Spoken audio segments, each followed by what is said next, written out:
lugar sagrado para cristianos, musulmanes y judíos, que levanta pasiones y conflictos armados. Ahora fundaciones internacionales impulsan la construcción del tercer templo de Israel. El Instituto del Templo tiene ya preparados todos los muebles, los utensilios litúrgicos. Los sacerdotes y levitas ya están entrenados. Las piedras están listas para ser colocadas en su lugar. Cristianos y judíos ahora unidos en esta esperanza, que sea construido el tercer templo para que pueda venir el Mesías e Israel alcance la gloria prometida. El centro educativo del templo ya ha acuñado la moneda del templo, con los rostros de Ciro y Donald Trump. ¿Se levantará ahora el tercer templo? Jesús habló sobre esto. ¿Qué fue lo que dijo?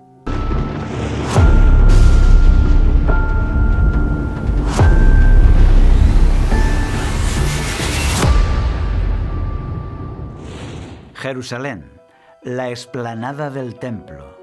Este no es un lugar cualquiera, está entre los más sagrados del mundo. Un lugar venerado por judíos, musulmanes y cristianos. Es el monte Moriah del Antiguo Testamento. Sobre este monte hay una roca, donde Abraham colocó a su hijo Isaac para ser sacrificado. Sobre esta roca, Salomón levantó el templo de Yahvé hace ya 3000 años.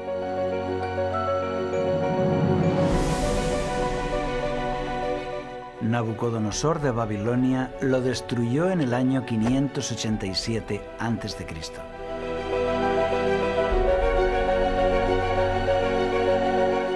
Allí, Zorobabel levantó el segundo templo, que fue ampliado y adornado por el rey Herodes. Este fue destruido por los romanos en el año 70 después de Cristo.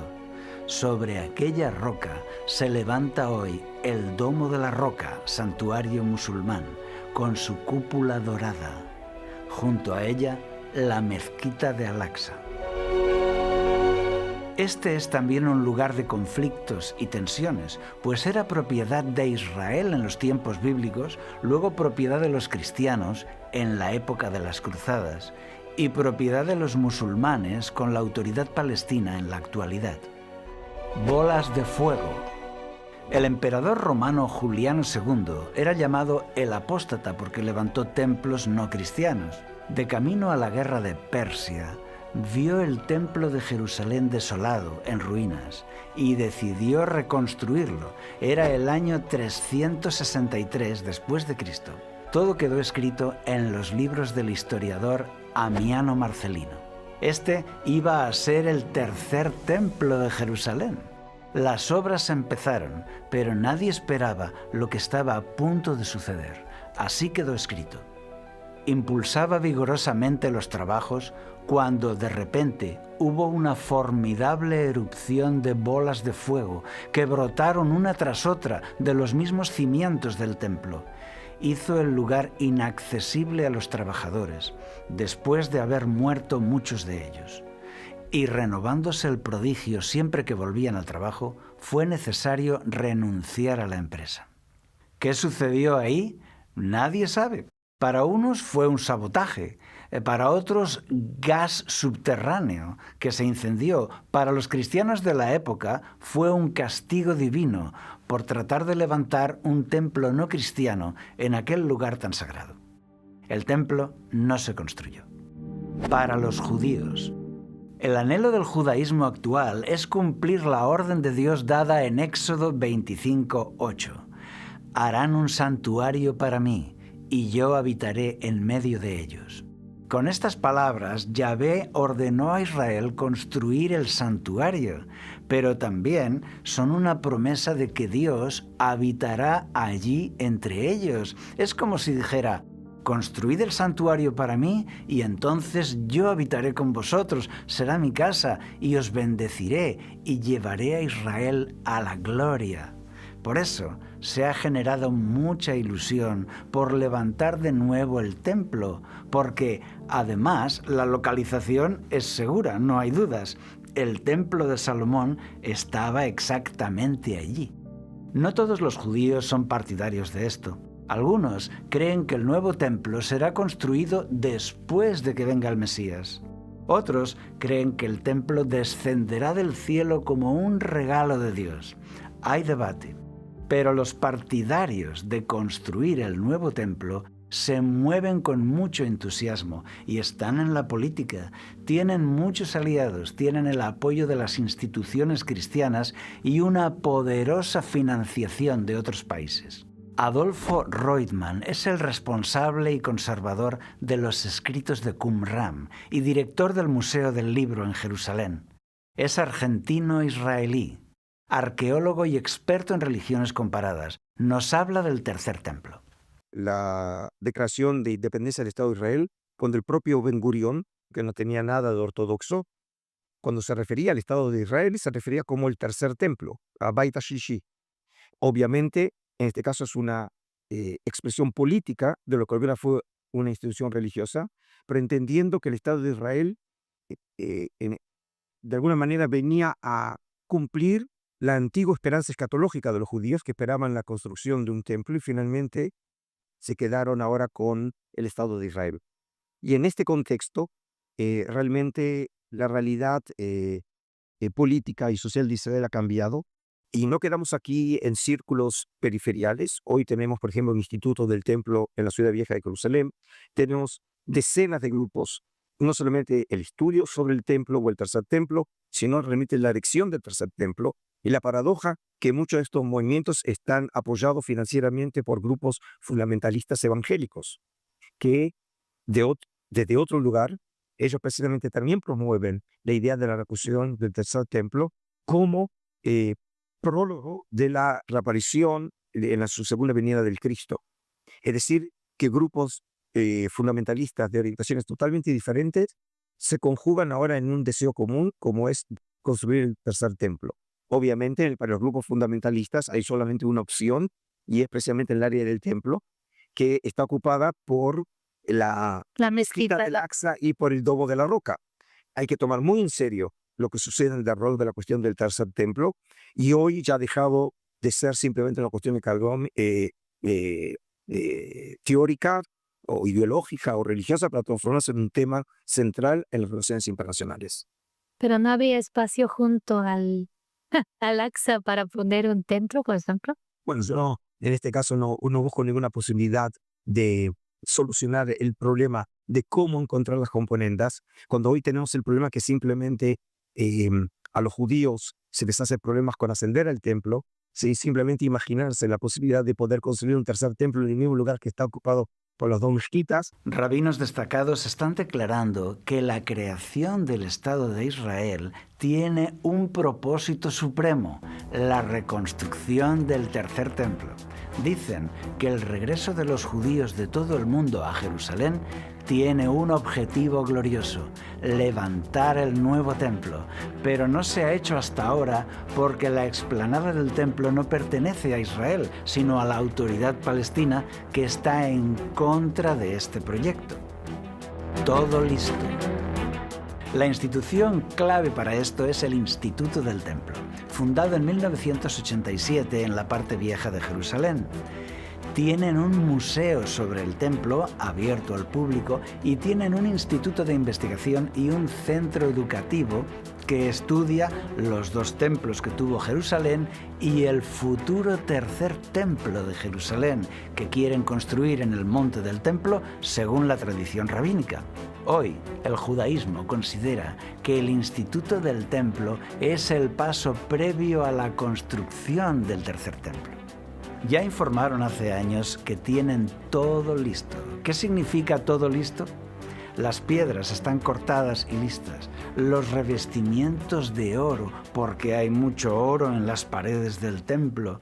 Los elementos como candelabros, incensarios, muebles y todos los utensilios sagrados.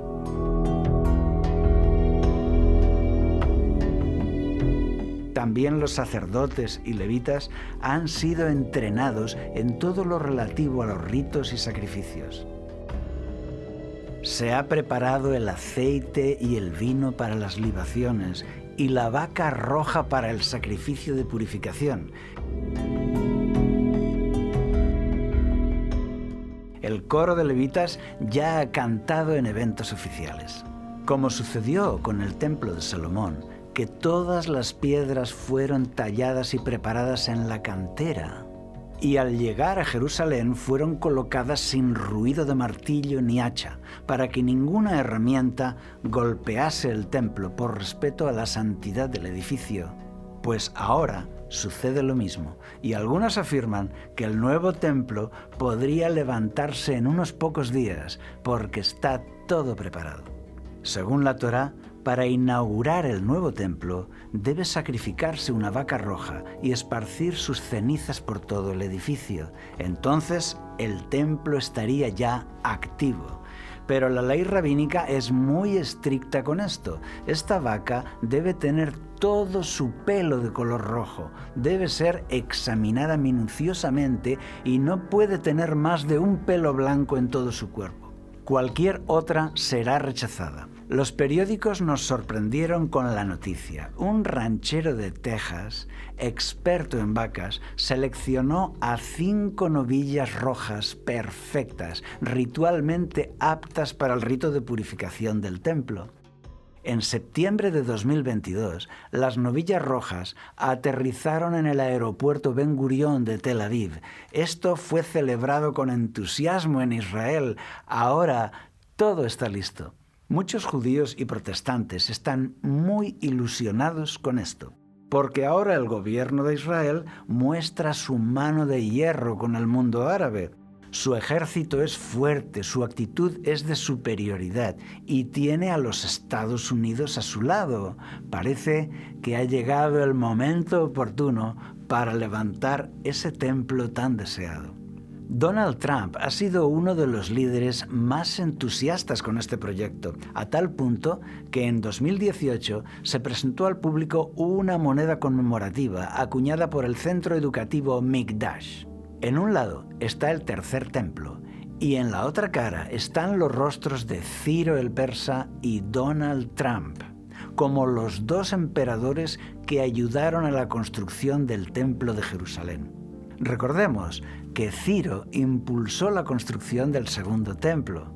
Ahora Donald Trump hace lo mismo con la construcción del tercero.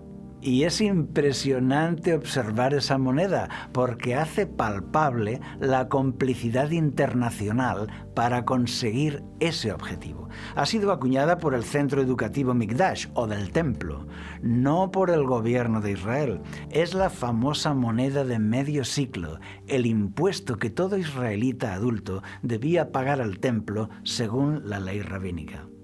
Otro impulsor del tercer templo es el número 2 de Estados Unidos, el vicepresidente J.D. Vance, que se convirtió a la fe católica hace solo 5 años. Sí, Vance fue bautizado católico en el año 2019. Vance ha sido muy entusiasta con el proyecto, diciendo que estaba determinado a trabajar para que el tercer templo sea levantado en Jerusalén. Ahora, Vance es el vicepresidente con Trump, de modo que cualquier cosa podría suceder a partir de ahora. También la Iglesia Católica ha manifestado su interés en que se levante el tercer templo. Algunos líderes del clero esperan que el Vaticano se traslade entonces a Jerusalén para que triunfe el movimiento ecuménico y las religiones se unan por fin compartiendo ese lugar sagrado. Para musulmanes.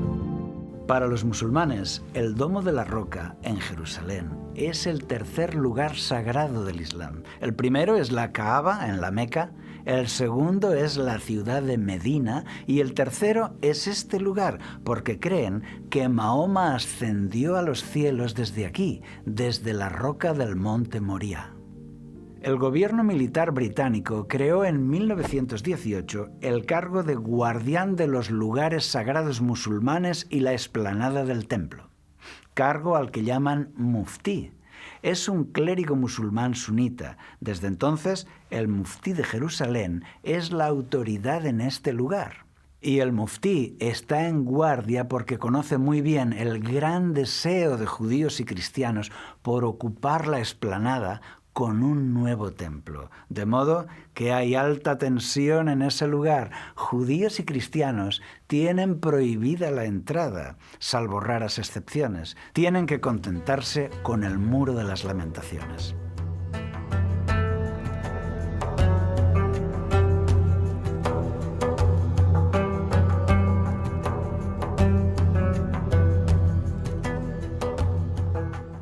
Y no se permiten excavaciones arqueológicas ni estudios porque temen que Israel tome la explanada por la fuerza. Por eso el muftí declaró: los judíos quieren destruir la mezquita de Al-Aqsa y construir su templo. Por eso Al-Aqsa es todo un símbolo de resistencia y lucha contra Israel. Hubo ya una intifada o guerra santa llamada Al-Aqsa en el año 2000, en Israel y Palestina. Y también hay un grupo armado palestino que se llama la Brigada de los Mártires de Al-Aqsa.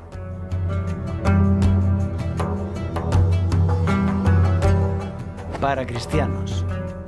Hoy muchos cristianos creen que para que Cristo traiga su reino a este mundo, primero el templo de Israel debe estar funcionando plenamente, realizando los sacrificios ordenados en la Torá.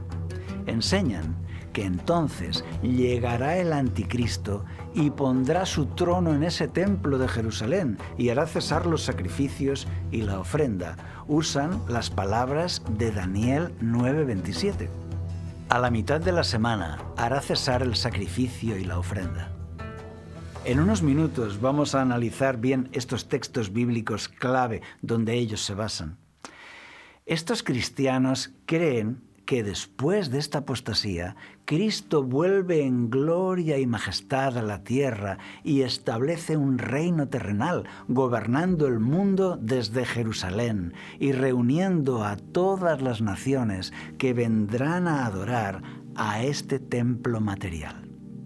Piénsalo bien. Si tú crees que Jerusalén va a ser la casa de Cristo, la divina capital del mundo y la luz de las naciones, pues entonces tú tratarás de apoyar el establecimiento de ese reino, pensando que es el plan de Dios. Es por eso que los apoyos a esta causa son muy poderosos.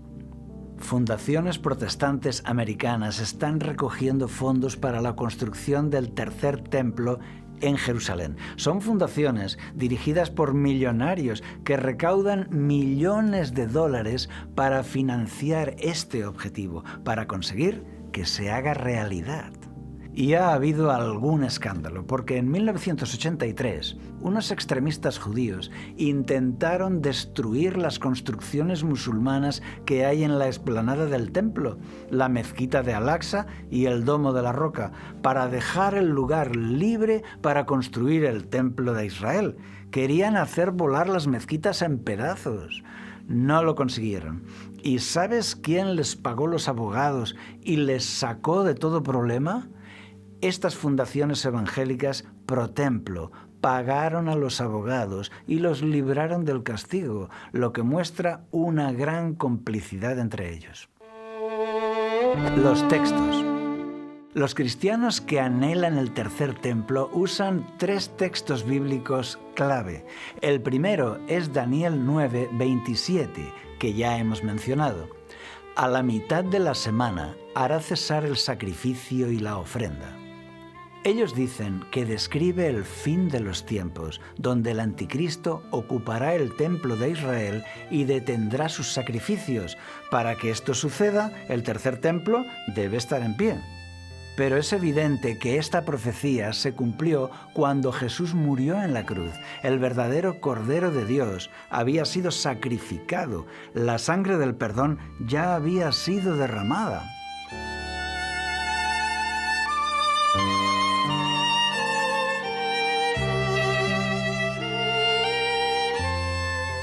Ahora, los sacrificios de animales eran ya inútiles, por eso el velo del templo se rasgó en 2 de arriba a abajo. Así Jesús hizo cesar el sacrificio y la ofrenda a la mitad de la semana, como estaba escrito. Para una explicación más completa de esta profecía, te recomiendo el vídeo La Semana 70. Te dejo enlace en la descripción de este vídeo. El segundo texto es Mateo 24:15. Por tanto, cuando veáis la abominación de la desolación de que se habló por medio del profeta Daniel, colocada en el lugar santo, el que lea, entienda, entonces los que estén en Judea huyan a los montes. Aquí ellos dicen que ese lugar santo que se menciona es el templo de Jerusalén y la abominación es el anticristo. Pues no, no es así. Veamos, Jesús les está dando instrucciones para que puedan escapar a la destrucción de Jerusalén. Fuera de la ciudad de Jerusalén había mercaderes que abrían sus puestos de venta en sábado y vendían a los gentiles. Esto ofendía al Sanedrín. Para evitar esto, declararon que los terrenos que rodeaban a la ciudad eran ahora también lugar santo, tan santo como la propia ciudad. Tiempo después, las legiones romanas de Vespasiano sitiaron Jerusalén en el año 66 después de Cristo. Entonces, los romanos clavaron sus estandartes con sus dioses alrededor de la ciudad, en ese espacio llamado lugar santo. Entonces, los cristianos vieron a los dioses paganos en ese área llamada lugar santo y reconocieron la señal para huir, la señal que les había dado su Señor Jesús. El ejército romano se retiró y todos los cristianos huyeron y salvaron así sus vidas de la masacre que vino después. Este texto habla de esto, pero no habla del templo. El tercer texto es 2 de Tesalonicenses 2:4. Dice que antes del regreso de Cristo vendrá la gran apostasía. Que nadie os engañe en ninguna manera, porque no vendrá sin que primero venga la apostasía y sea revelado el hombre de pecado, el hijo de perdición, el cual se opone y se exalta sobre todo lo que se llama Dios o es objeto de culto, de manera que se sienta en el templo de Dios, presentándose como si fuera Dios. El texto nos dice que el hombre inicuo se sentará en el templo de Dios, presentándose como si fuera Dios. ¿Será que aquí templo se refiere a la iglesia o al templo como edificio? Este texto se puede referir a 3 momentos en la historia. Primero, cuando Poncio Pilato llegó a Judea, puso en el recinto del templo una estatua del emperador Tiberio para ser adorada. Los judíos lo consideraron una abominación y hubo una revuelta. En esa ocasión, el emperador estaba sentado en el templo de Dios haciéndose pasar por Dios, como dice el texto. Segundo, en la Edad Media, el obispo de Roma se hizo llamar Señor Dios el Papa y estaba sentado en el Vaticano, que es considerado el principal templo de Dios por los católicos. Aquí tendríamos al hombre inicuo haciéndose pasar por Dios en su templo. Tercero, muchos cristianos creen que se trata del anticristo del tiempo final, que se sentará en el sagrado templo de Jerusalén, el tercer templo. Allí se presentará como Dios y engañará a todo el mundo. Dicen que para que todo esto se cumpla, hay que levantar ya el tercer templo para cumplir los planes de Dios. La Biblia no lo enseña así, pero tampoco lo niega. Aún así, no puedo entender por qué tantos cristianos están entusiasmados con esto. ¿En serio tenemos que levantar el templo para que venga el anticristo y lo tome y lo use para desviar a todos? Por favor, que no cuenten conmigo. Y si el anticristo quiere reinar en el templo de Jerusalén, que se lo construya él, ¿no te parece? ¿O es que tenemos nosotros que colaborar en su diabólico plan? ¿Pero qué locura es esta? ¿De verdad queréis colaborar con esto? Estudia bien este asunto y Dios te guiará a toda la verdad. Jesús habló del tercer templo. Pregunta importante, ¿nos habló Jesús del tercer templo? La respuesta es sí. De hecho, Jesús nos dio la verdadera interpretación de todos esos textos sobre el templo. Veamos, 3 ideas clave que no podemos olvidar. Primera, Jesús dice que el nuevo templo será Él mismo, su cuerpo. Respondió Jesús y les dijo: «Destruid este templo, y en 3 días lo levantaré». Dijeron luego los judíos: «En 46 años fue edificado este templo, ¿y tú en 3 días lo levantarás?». Mas él hablaba del templo de su cuerpo. Por tanto, cuando resucitó de entre los muertos, sus discípulos se acordaron que había dicho esto y creyeron la Escritura y la palabra que Jesús había dicho. Atención, nos dice que es Jesús quien va a reedificar ese templo y que el templo es Él, su cuerpo. Por tanto, el templo físico no es importante.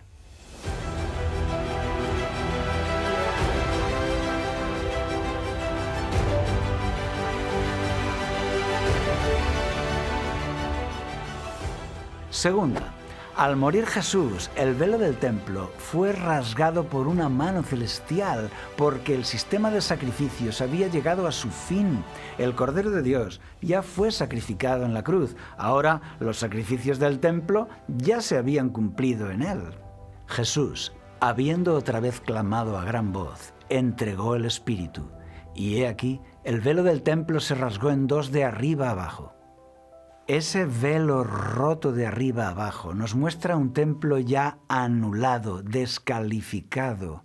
Durante siglos, los sacrificios de corderos servían para esperar al verdadero cordero, al verdadero sacrificio. Ahora, el sacrificio de Jesús en la cruz ya había pagado el precio de nuestro perdón. Por tanto, el templo físico no es importante. Tercera, el nuevo pacto en su sangre había comenzado. En el nuevo pacto, la sangre que paga por nuestros pecados no es la sangre de animales, sino la sangre de Jesús. Después de haber cenado, tomó la copa diciendo: «Esta copa es el nuevo pacto en mi sangre, que por vosotros se derrama». La sangre que nos salva es la sangre de la cruz, no la sangre de los sacrificios. Ya no importan ahora los sacrificios de animales que prefiguraban la llegada del Salvador. Por tanto, el templo físico no es importante. Por eso Jesús se lo dijo a los judíos, se los dijo muy claro: «Pues os digo que uno mayor que el templo está aquí». Ahora, todo lo relativo al templo físico ya quedó cumplido, completado, consumado. Mientras moría, Jesús lo dijo con estas palabras: «Consumado es, todo se ha cumplido. Las leyes rituales de la Torá han terminado. Por tanto, el templo físico no es importante». El templo en el Nuevo Pacto. ¿El Nuevo Testamento se refiere a Israel, Jerusalén, el templo? Sí, por supuesto, pero nos presenta una nueva dimensión. Atención. «Y si vosotros sois de Cristo, entonces sois descendencia de Abraham y herederos según la promesa». Ahora, todos los creyentes son la descendencia de Abraham, son el Israel de Dios. Porque por un solo espíritu fuimos todos bautizados para formar un solo cuerpo, sean judíos o griegos.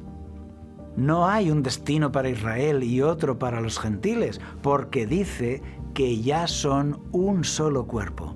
Porque Él es nuestra paz, que de ambos pueblos hizo uno, derribando la pared intermedia de separación, para crear en sí mismo de los dos un solo y nuevo hombre. Por supuesto que hay muchas promesas y profecías en la Biblia que señalan a Israel, que se cumplirán en el Israel del Nuevo Pacto, la Iglesia de Cristo. Lo mismo pasa con la palabra Jerusalén. Hay muchas profecías donde Jerusalén es mencionado, pero es la Jerusalén del Nuevo Pacto, la Jerusalén de arriba. Es la nueva Jerusalén en el reino de Dios, que gobernará el mundo en ese reino eterno de gloria. No es la Jerusalén física de hoy. El Apocalipsis lo deja muy claro. Vi un cielo nuevo y una tierra nueva, porque el primer cielo y la primera tierra pasaron, Y yo, Juan, vi la santa ciudad, la nueva Jerusalén, descender del cielo de Dios, dispuesta como una esposa ataviada para su marido. De modo que en el nuevo pacto la palabra Israel describe a todos los que están en Cristo. Y la palabra Jerusalén describe a la ciudad de los santos en la gloria, la nueva Jerusalén. El Antiguo Testamento nos da los símbolos y el Nuevo Testamento nos da el cumplimiento. Un santuario en el cielo. Si hubo alguien que nos pudiera explicar bien este asunto, ese sería Pablo, porque él era un escriba erudito de la élite intelectual del Templo de Jerusalén, pero descubrió el cristianismo y se convirtió en teólogo cristiano, de manera que Pablo conoce muy bien la Torá y el Templo y también el mensaje cristiano. Y tenemos la suerte de tener la carta de Pablo a los hebreos. En aquellos años, miles y miles de judíos se hicieron cristianos. Incluso sacerdotes, escribas, fariseos aceptaron a Cristo. Ahora, Pablo les escribe para animarles en medio de una gran persecución. Les dice que este templo judío que les está persiguiendo es solo figura y sombra del verdadero. Ahora les explica que el verdadero templo está en el cielo, donde Jesús ofrece su propia sangre para expiar. Pablo enseñó que ahora nuestro sumo sacerdote es Cristo, quien intercede por nosotros ante Dios en el templo del cielo. Pero estando ya presente Cristo, sumo sacerdote de los bienes venideros, por el más amplio y más perfecto tabernáculo, no hecho de manos, es decir, no de esta creación. Hoy, Pablo sigue hablando desde la Biblia y nos dice que nuestro foco no debe estar en el templo físico, sino en el templo verdadero, el del cielo. Ahora bien, el punto principal de lo que venimos diciendo es que tenemos tal sumo sacerdote, el cual se sentó a la diestra del trono de la majestad de los cielos y es ministro del santuario, de aquel verdadero tabernáculo que levantó el Señor y no el hombre. El nuevo templo de Israel es el santuario celestial, levantado por Dios mismo. Ahora nuestros ojos deben mirar a ese verdadero templo donde Cristo consigue nuestro perdón. Por tanto, el templo físico no es importante.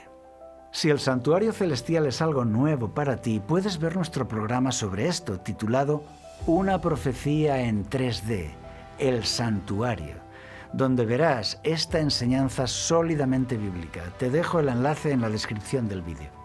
Es cierto que hay muchos textos bíblicos profetizando sobre Israel, sobre Jerusalén y sobre el templo. Lo sé, pero en el nuevo pacto estas tres palabras toman una dimensión diferente, más amplia y eterna. La conclusión es que si tú eres un cristiano sincero, tú eres del Israel de Dios. Cuando Cristo restaure su reino, tú vivirás en la nueva Jerusalén, ciudad eterna y llena de gloria. Pero no necesitas ir ahora a la Jerusalén actual.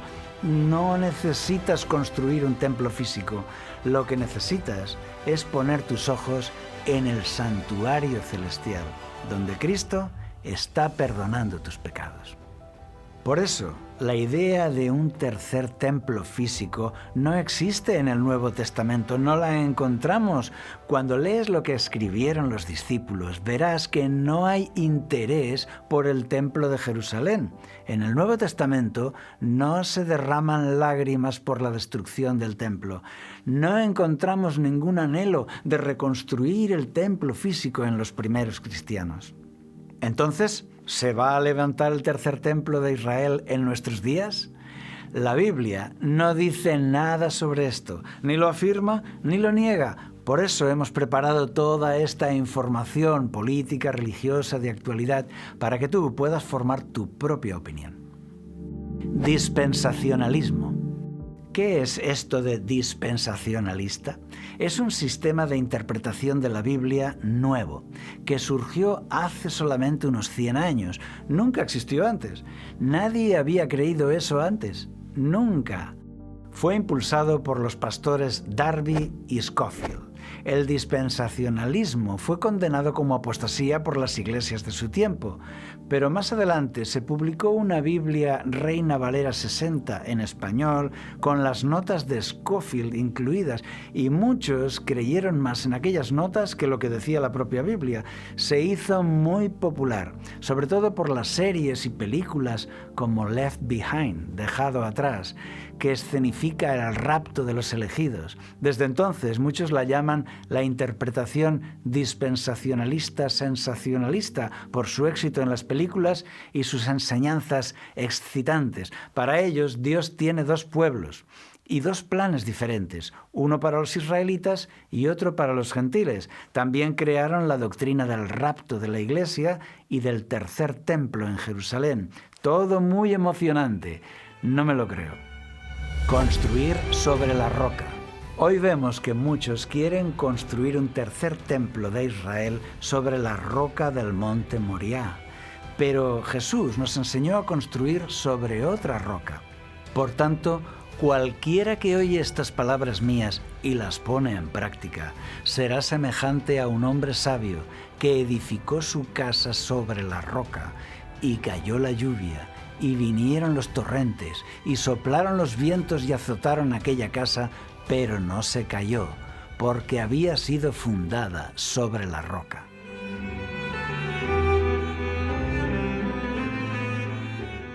Tu vida espiritual debe basarse en Cristo y su enseñanza, para que sea eterna, inamovible, y entonces nada la podrá destruir.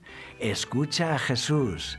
Él es la piedra de fundamento, Él es la roca sobre la que debemos de construir. No permitas que nada te distraiga de eso. ¿Y tú qué piensas de todo esto? Por favor, deja tu comentario. Si te gustó el contenido, apoya al canal con un like y suscríbete. Tú puedes conocer los mensajes de la Biblia desde cero con nuestra serie Los símbolos proféticos, para descubrir paso a paso las verdaderas enseñanzas de Jesús. Te dejo el enlace en la descripción de este vídeo. Seguiremos en contacto para comentar la actualidad. Recibe un abrazo de todo el equipo de Logos TV y que Dios te acompañe siempre.